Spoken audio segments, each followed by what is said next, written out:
And so on that note, I'm going to keep talking about coming out of Richard Branson and coming off of Shark Tank. The second step of what I want to share with you today is to build a dream team. And so, because prior to all of this, I was really running the show. And I decided I wanted a fulfillment center, and I wanted a studio, and I wanted all this stuff. But maybe if I had some really smart people around me, they would have said, you know, you can contract out some of those services and you don't need to own and control it all yourself, right? So, you know, when I talk about building a dream team, this is what I think is important. And this is, you know, there's a pretty powerful dream team sitting around a table, but it's coaches, mentors, finance experts, IT experts, celebrities and influencers, and today this is one of the biggest ones that I suggest is digital advertising gurus. And now, let me say this, it's easy for me to sit here and say, oh, just go hire all these people, right? That's not what I'm saying.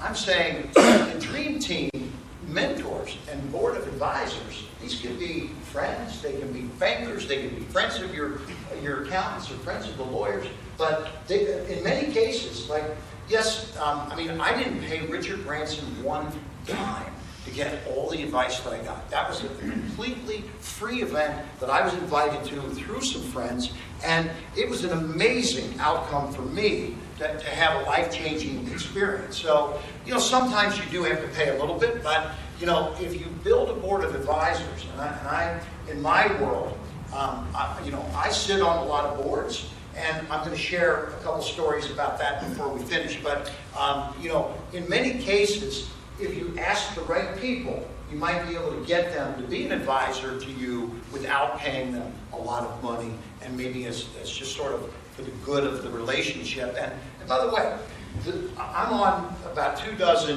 boards across the board, from boards to advisory boards, back in most of them in the States, some a couple in Canada, one here in Australia actually. And so, you know, some of them pay a little bit, but some of them you know, are really long-term situations, but the interaction with the other board members is often very powerful also. So, so I think it's not about spending a lot of money here, it's getting creative and getting the right people. And we're going to talk about digital now because this is step number 3, and that is you need to